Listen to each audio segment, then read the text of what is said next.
The reason why we're here is because we know that the school years are an incredibly important part of life. It's where we're first introduced to topics and themes that will capture our imagination.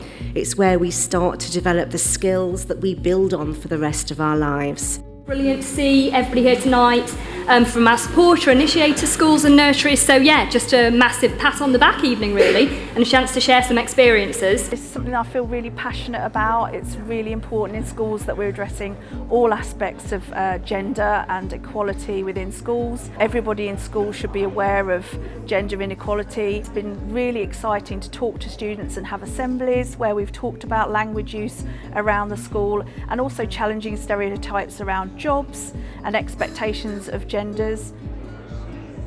Our staff have really taken on board the work of Gender Action. Some have been sceptical and saying, why are we doing this work?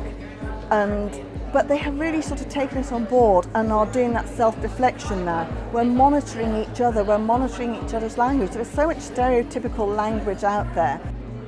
I think what has surprised me most is the reaction from the staff team.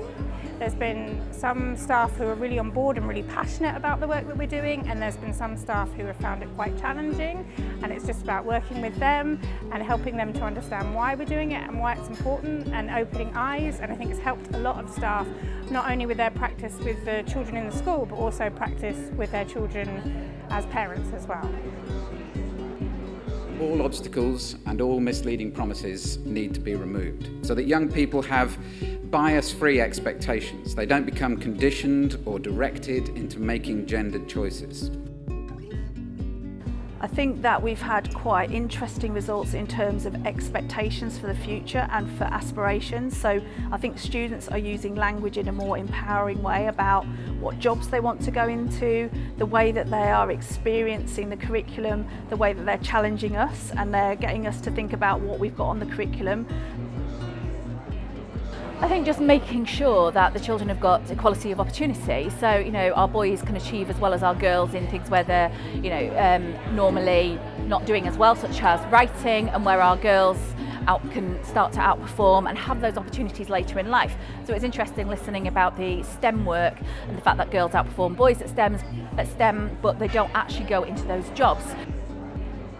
Bessemer Grange did some really interesting work where they audited all the taught books that they were teaching at the school and found that overwhelmingly they were authored by men.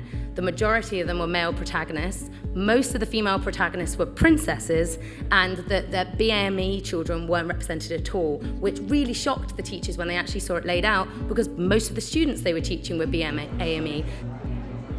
I was so surprised by how much gender language I was using, and then now I'm working with a research student in my class from Goldsmiths, and she has noticed that I don't really use gender-specific language anymore in class. And I think that's been quite a conscious effort of myself to not do that. We're hoping that the long-term impact will be that when children come into our school, and agency staff and all staff that come into our school, they understand how passionate we are about changing gender stereotypes, and that it's a massive ethos within the school and around our environment and our community, and that we can really help everyone to understand the importance of defying those stereotypes and realising that there isn't anything that's just for boys or just for girls, and that everything is for everyone. And when I talk to parents about that, they really nod along and they really understand where I'm coming from and why it's so important.